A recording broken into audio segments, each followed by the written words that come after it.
Hello students, आज हम discuss करने वाले हैं कि कास्टिक सोडा कैसे बनाया जाता है। तो पहली बात आपको यह याद रखना है कि जो कास्टिक सोडा है वो ब्राइन सॉल्यूशन के इलेक्ट्रोलिसिस के द्वारा हम बनाएंगे। तो इसके लिए जो सेल यूज करते हैं इलेक्ट्रोलिसिस के लिए उसे कास्टनर केल्नर सेल कहेंगे या इसे हम मरकरी कैथोड सेल भी कहते हैं। अब देखो भी सेल कैसी होती है, पहले सेल के बारे में ही बता देता हूं कि ये लार्ज हमने टैंक ले लिया, इसको मैंने 3 पार्टीशन में डिवाइड कर दिया। ये स्लेट है भी आपकी, ये मैंने क्या मानी स्लेट, डायग्राम अच्छा बना लेना आप। ये भी दूसरी स्लेट है, तो हमने 2 स्लेट की हेल्प से, मैं दोबारा बना देता हूं इसको। ये दूसरी स्लेट आप थोड़ा सा इधर बना लेना, ठीक है। तो इस 2 स्लेट की हेल्प से हमने क्या कर दिया, पार्टीशन कर दिया, इसलिए हम कहते हैं स्लेट पार्टीशन। इसे हम क्या कह रहे हैं, स्लेट पार्टीशन। और दूसरा ये बात ध्यान रखना भी आप कि इसको हमें बिल्कुल बॉटम में टच नहीं करवाना, दोनों स्लेट को हमें क्या रखना है, यहाँ पे हमारा क्या है, मर्क्यूरी है, और मर्क्यूरी के अंदर हमें इनको सस्पेंड रखना है, दोनों स्लेट को, ठीक है, ताकि मर्क्यूरी इधर इधर फ्लो कर सके। अब मैंने यहाँ क्या किया, ग्रेफाइट का इलेक्ट्रोड लगा दिया, ठीक है। ये इलेक्ट्रोड किसका बना हुआ है, ग्रेफाइट का, ग्रेफाइट इलेक्ट्रोड। और दूसरी साइड इधर भी मैं क्या करूंगा, ग्रेफाइट इलेक्ट्रोड लगा दूंगा। दोनों सेम कंडीशन रखेंगे भी दोनों साइड। और दूसरा हमें क्या करना है, इधर से या फिर इधर से, दोनों साइड, ये आउटर कंपार्टमेंट है, ये दोनों आउटर कंपार्टमेंट है, तो इनमें हमने क्या डाला, ब्राइन सोल्यूशन डाल दिया, ठीक है। इधर से भी मैं क्या डाल दूंगा, ब्राइन सोल्यूशन डाल दूंगा। लिख लो आउटर कंपार्टमेंट, ठीक है। ये भी क्या है, आउटर कंपार्टमेंट। तो हमने क्या किया, इधर ब्राइन सोल्यूशन है वो डाल दिया है। तो ब्राइन सोल्यूशन इस तरह से आउटर कंपार्टमेंट में भरा हुआ है, इधर भी भरा हुआ है। और ये जो मिडल वाला कंपार्टमेंट है इसे सेंट्रल कंपार्टमेंट कहेंगे। क्या कहेंगे इसे, सेंट्रल कंपार्टमेंट। इसमें मैंने क्या किया, आयरन का इलेक्ट्रोड लगा दिया। ये मान लो आयरन के इलेक्ट्रोड यहां लगे हुए हैं,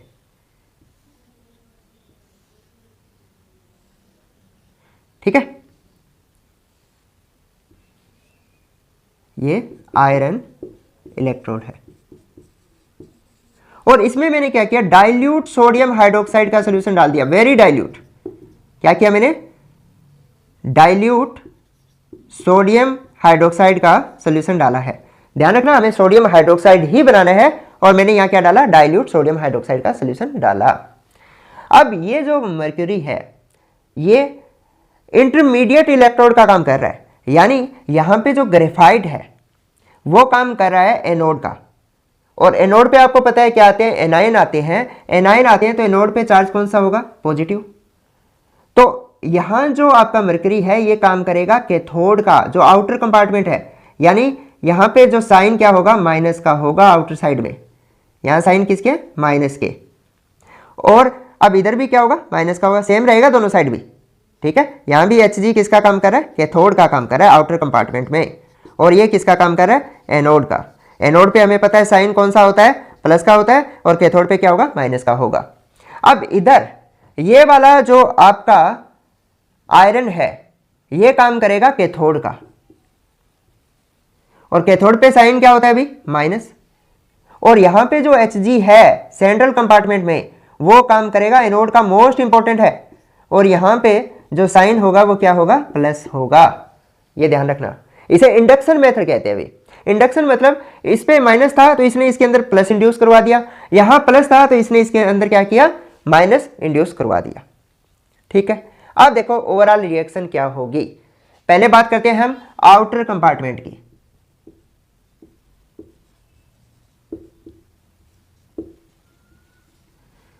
तो आउटर कंपार्टमेंट में हमने क्या डाला है, एक तो सोडियम क्लोराइड डाला है, ब्राइन सॉल्यूशन डाला है ना। तो सोडियम क्लोराइड वाटर के अंदर है तो डिसोसिएट होकर सोडियम प्लस और क्लोराइड माइनस बना लेगा। इसी तरह से वाटर भी तो आपका यहाँ पे, वाटर क्या होता है, वीक इलेक्ट्रोलाइट होता है, तो वो H प्लस OH माइनस में डिसोसिएट होगा, बट लेस अमाउंट में होगा, इसलिए मैंने यहाँ क्या किया है, इक्विलिब्रियम का साइन लगाया है। और सोडियम क्लोराइड क्या होता है, वाटर के अंदर कंप्लीटली डिसोसिएट हो जाता है sodium ion and chloride ion में, क्योंकि यह स्ट्रॉन्ग इलेक्ट्रोलाइट है। अब देखो कि यहां पर कैथोड पे आपको पता है कौन जाते हैं, केटाइन, और एनोड पे क्या जाते हैं, एनाइन। ठीक है, एनाइन कौन कौन से हैं, क्लोराइड एंड हाइड्रोक्साइड एनोड पे जाएंगे। बट हमें पता है जो क्लोराइड का डिस्चार्ज पोटेंशियल होता है वो कम होता है एज कंपेयर टू हाइड्रोक्साइड, तो ये आसानी से डिस्चार्ज हो जाएगा, यानी इलेक्ट्रॉन देगा, क्लोरीन एटम में कन्वर्ट होगा। और दो क्लोराइड होते तो वो क्या करते, दो इलेक्ट्रॉन देते और क्लोरीन गैस निकल जाती। तो यानी यहाँ पर इसको आप इस तरह से कवर कर सकते हो, इसको हमने इस तरह से कवर कर दिया और यहाँ से क्या होगी, क्लोरीन गैस निकलेगी। तो कई बार क्वेश्चन आ जाता है, तो आउटर कंपार्टमेंट से कौन सी गैस निकल रही है, तो क्लोरीन गैस निकलेगी। ठीक है, तो दूसरा देखो कैथोड के ऊपर क्या होगा, कैथोड पे कैटाइन आते हैं ना, तो कैटाइन में वैसे तो डिस्चार्ज पोटेंशियल हाइड्रोजन का कम होता है, बट यहाँ कैथोड का काम कर रही है मरकरी। तो मर्क्यूरी की प्रेजेंस में क्या होगा, जब मर्क्यूरी का कैथोड हो तो डिस्चार्ज पोटेंशियल सोडियम का कम होगा और ये क्या करेगी, इससे इलेक्ट्रॉन लेगी और सोडियम मेटल में कन्वर्ट हो जाएगी। ठीक है, और सोडियम ये जो बना है वो क्या करेगा, इस कैथोड के साथ, कैथोड किसका है, मर्क्यूरी का, अमलगम बनाएगा, यानी ये एक तरह से एलओए बना लिया, किसने, सोडियम ने और Hg ने। ठीक है, अब ये सोडियम Hg का एलओए यहां भी है और यहां भी है, तो यहां पे क्या होता है, एक्सेंट्रिक व्हील लगा होता है। क्या लगा होता है, एक्सेंट्रिक व्हील लगा हुआ होता है और इसको बैलेंस करने के लिए यहां पे हम सपोर्ट दे देते हैं। ठीक है, अब इस एक्सेंट्रिक व्हील की हेल्प से हम इसको रॉकिंग मोशन प्रोवाइड करेंगे। रॉकिंग मोशन मतलब यह एजिटेट करेगा, इस तरह से आगे पीछे हिलेगा, तो क्या होगा कि जो आपका सोडियम अमलगम बना है यहां पर और यहां पर, वो कहां चला जाएगा, सेंट्रल कंपार्टमेंट में चला जाएगा, क्योंकि यहां से ये इधर आसानी से फ्लो कर सकते हैं। क्यों, इसीलिए तो मैंने कहा था इस स्लेट को बिल्कुल बॉटम से टच नहीं करवाना, अगर इनको यहां तक टच करवा देते तो ये मर्क्यूरी इधर से इधर फ्लो नहीं कर सकता था, बट अब कर सकता है क्योंकि ये सस्पेंडेड है और यहां से यहां आ जाएगा। क्यों, एक्सेंट्रिक व्हील की वजह से, क्योंकि इन्होंने रॉकिंग मोशन किया। तो अब आपका यहां आ गया है। और दूसरा देखो, अब सेंट्रल कंपार्टमेंट की रिएक्शन मैं यहां लिख देता हूं, सेंट्रल कंपार्टमेंट को मैं CC लिख रहा हूं। सेंट्रल कंपार्टमेंट में क्या था आपका, सोडियम हाइड्रोक्साइड था जो कंप्लीटली डिसोसिएट होकर sodium ion plus OH minus देगा। ठीक है, और वाटर भी है, सोडियम हाइड्रोक्साइड का वेरी डाइल्यूट सॉल्यूशन कहा था ना मैंने, तो यहाँ H प्लस बनेगा, OH माइनस बनेगा, क्योंकि यह वीक इलेक्ट्रोलाइट है तो कम अमाउंट में बनेंगे ये। ठीक है, तो यहाँ पर कैथोड और एनोड पे क्या होगा, पहले मैं बात कर लेता हूँ कैथोड की। कैथोड पे क्या जाएंगे, कैटाइन जाएंगे, कैटाइन H प्लस है और Na प्लस है, और कैथोड किसका है, आयरन का है। तो आयरन में हमें पता है, तो डिस्चार्ज पोटेंशियल इन दोनों में से कम किसका होगा, हाइड्रोजन का होगा। अगर मर्क्यूरी का कैथोड होता तो सोडियम का होता, बट यहाँ पे कैथोड किसका है, आयरन का है। तो H प्लस क्या करेगा, एक इलेक्ट्रॉन लेगा तो H में कन्वर्ट हो जाएगा, और अगर ये दो हाइड्रोजन आयन दो इलेक्ट्रॉन ले ले तो H2 गैस निकलेगी। तो यहाँ से ध्यान रखना, H2 गैस निकलती है सेंट्रल कंपार्टमेंट से। ठीक है, अब देखो एनोड पे कौन सी रिएक्शन होगी, एनोड पे रिएक्शन मैं यहां लिख देता हूं। एनोड पे आपका OH माइनस आएगा, है ना, यहां से OH माइनस, और यहां भी क्या था, OH माइनस था, OH माइनस आएगा। OH माइनस क्या करेगा, ऑक्सीडेशन होगा इसका, तो OH में कन्वर्ट होगा और एक इलेक्ट्रॉन देगा। ठीक है, दूसरा एनोड किसका बना हुआ है, मर्क्यूरी का, और यहाँ पे क्या था, एनोड पे क्या आ गया अब, NaHg, ये आ गया ना, सोडियम अमलगम। तो NaHg है वो इस OH के साथ रिएक्ट करेगा तो NaOH बन जाएगा और आपका Hg निकल जाएगा। ठीक है, यानी यहाँ से सोडियम हाइड्रोक्साइड बनेगा जो यहाँ सोल्यूशन में जाता रहेगा। तो सोडियम हाइड्रोक्साइड इस तरह से बनता जा रहा है और यहाँ सोल्यूशन में जाता जा रहा है। पहले आपका क्या था, डाइल्यूट सोडियम हाइड्रोक्साइड का सोल्यूशन था, अब धीरे धीरे क्या होगा, यह कंसंट्रेटेड होता जाएगा। दूसरा देखो भाई, यहाँ से H प्लस क्या हो रहा है, निकल रहा है, तो यह जो इक्विलिब्रियम है फॉरवर्ड डायरेक्शन में जाएगा। OH जितना ज्यादा बढ़ेगा उतना ही ज्यादा क्या होगा, सोडियम हाइड्रोक्साइड बनेगा, उतनी ज्यादा कंसंट्रेशन बढ़ती जाएगी इसमें। और जब यहां से कंसंट्रेशन 20% से ज्यादा हो जाए सोडियम हाइड्रोक्साइड की, तो इसको हम क्या करेंगे, रिमूव कर लेंगे और फिर डाइल्यूट सोडियम हाइड्रोक्साइड और डाल देंगे। ठीक है, अब जो आपका कंसंट्रेटेड सोडियम हाइड्रोक्साइड मिला है हमें, जिसमें कंसंट्रेशन कितनी है, 20% है, उसमें से हम वाटर को वेपोराइजेशन के द्वारा रिमूव कर देंगे और जिससे बाद में हमें क्या मिलेंगे, इसके व्हाइट कलर के सोडियम हाइड्रोक्साइड के क्रिस्टल मिल जाएंगे। ठीक है, तो पहले इतना नोट करो, फिर प्रॉपर्टी डिस्कस करते हैं। अब बात करें प्रॉपर्टी की सोडियम हाइड्रोक्साइड की, तो मैंने बता दिया था ये क्या होता है, वाइट क्रिस्टलाइन सॉलिड होता है, स्टेबल टू हीट होता है, यानी हीट देने पर भी यह डिकम्पोज नहीं होगा,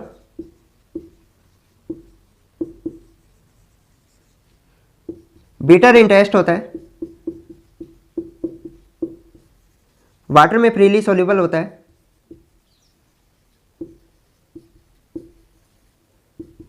एक बात और ध्यान रखना भी, जब वाटर में इसको सोल्यूबलाइज करोगे तो सरफेस पे जो सोडियम हाइड्रोक्साइड है वो अगर कार्बन डाइऑक्साइड के कांटेक्ट में आ जाएगा तो ये क्या करेगा, सोडियम कार्बोनेट बना देगा, ठीक है, और प्लस क्या बनेगा, वाटर बनेगा, ठीक है, Na2CO3, और सोडियम कार्बोनेट के क्रिस्टल बन जाते हैं। इसके अलावा क्या होगा, आपका जो सोडियम हाइड्रोक्साइड है उसका मेल्टिंग पॉइंट 591 केल्विन के लगभग होता है, ठीक है।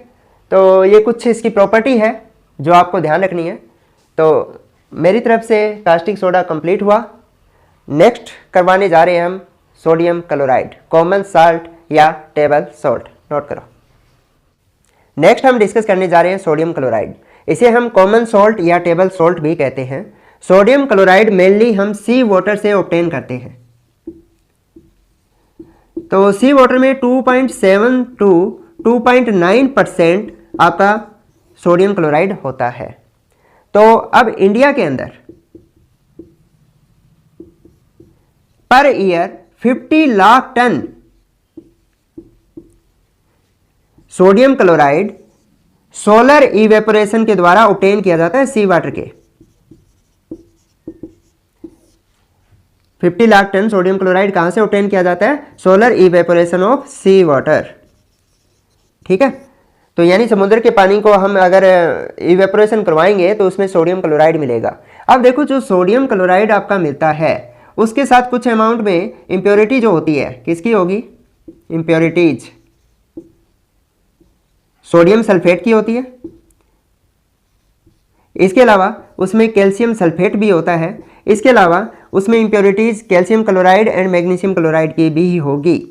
और ये बात और ध्यान रखना मोस्ट इंपॉर्टेंट है कि सोडियम क्लोराइड में कैल्शियम क्लोराइड और मैग्नीशियम क्लोराइड की इंप्योरिटी होने के कारण वो हाइग्रोस्कोपिक होता है, यानी वो मॉइस्चर को एब्जॉर्ब कर लेता है। मॉइस्चर उनमें किसकी वजह से एब्जॉर्ब होता है, कैल्शियम क्लोराइड और मैग्नीशियम क्लोराइड की वजह से। प्योर सोडियम क्लोराइड मॉइस्चर को एब्जॉर्ब नहीं करता। अब हमें क्या करना है, इन इंप्योरिटी को रिमूव करना है। तो हम क्या करेंगे, सोडियम क्लोराइड को लेस अमाउंट वाटर में डिजोल्व कर लेंगे, ठीक है। तो हमने डिजोल्व कर लिया तो क्या होगा, सोडियम क्लोराइड हमें पता है वाटर के अंदर सोल्यूबल है। और ये भी ध्यान रखना भी सोडियम क्लोराइड का वाटर के अंदर जो डिजोल्यूशन प्रोसेस है वो एंडोथर्मिक होता है। तो हमने डिजोल्व कर लिया, तो जो इनसोल्यूबल इंप्योरिटी है वो क्या रहेगी, इनसोल्यूबल इंप्योरिटी है उसको हम क्या करेंगे, फिल्टर करके रिमूव कर लेंगे, है ना, क्योंकि वो डिजोल्व तो हुई नहीं है, सॉलिड फॉर्म में है, तो फिल्टर करेंगे तो वो रिमूव हो जाएगी रेजिड्यू के रूप में। और जो सोल्यूबल है वो कहाँ आ जाएगी, फिल्ट्रेट में आ जाएगी। अब हमें क्या करना है, जो फिल्ट्रेट है उसके अंदर HCl गैस पास करेंगे। तो HCl गैस पास करने के लिए, क्योंकि इधर भी क्लोराइड है इधर भी क्लोराइड है, इसकी वजह से क्या होगा, यहाँ कॉमन आयन इफेक्ट लगेगा और उस कॉमन आयन इफेक्ट के कारण सोडियम क्लोराइड है वो प्रेसिपिटेटेड हो जाएगा, ठीक है। और क्योंकि कैल्शियम क्लोराइड और मैग्नीशियम क्लोराइड है वो वाटर के अंदर सोडियम क्लोराइड के बजाय ज़्यादा सोल्यूबल है, तो ये सोल्यूशन फॉर्म में रहेगी। तो यह प्रेसिपिटेटेड होगा तो फिल्टर करेंगे तो इसको रिमूव कर लेंगे। इस तरह से हमें क्या होगा, सोडियम क्लोराइड है वो प्योर फॉर्म में मिल जाएगा। बट एक बात और ध्यान रखनी है कि इसमें कुछ ना कुछ अमाउंट कैल्शियम और मैग्नीशियम क्लोराइड की भी आ जाएगी, यानी ये मॉइस्चर को एब्जॉर्ब कर लेगा। तो इसकी मॉइस्चर एब्जॉर्ब करने की टेंडेंसी को डिक्रीज करने के लिए हम इसमें calcium phosphate plus calcium di hydrogen phosphate mix करेंगे, ठीक है। क्या क्या मिलाते हैं, calcium phosphate and calcium di hydrogen phosphate. ये क्या करते हैं, इनकी मॉइस्चर एब्जॉर्बिंग टेंडेंसी है उसको बिल्कुल डिक्रीज कर देंगे, ठीक है। दूसरा इनका नुकसान भी नहीं है क्योंकि इनमें कैल्शियम और फॉस्फोरस होता है, तो जो बॉडी के लिए क्या होता है, एसेंशियल होता है, रिक्वायर्ड होता है। अब दूसरा देखो, अब इसकी सोडियम क्लोराइड की प्रॉपर्टी क्या है, आपको पता है व्हाइट कलर का क्रिस्टलाइन सॉलिड होता है सोडियम क्लोराइड, और इसका मेल्टिंग पॉइंट भी हाई होता है, 1071 केल्विन के लगभग होगा, ठीक है, हाई मेल्टिंग पॉइंट है। दूसरा एक बात और ध्यान रखना कि ये 36 gram sodium chloride 100 gram water के अंदर डिजोल्व हो जाता है एट 273 केल्विन टेम्परेचर। आपके एनसीईआरटी में गिवन है, ये आपको याद रखना इंपॉर्टेंट है। दूसरा, सोडियम क्लोराइड का यूज क्या होता है? अभी आपको पता है, कॉमन साल्ट या टेबल साल्ट के रूप में यूज करते हैं इसका।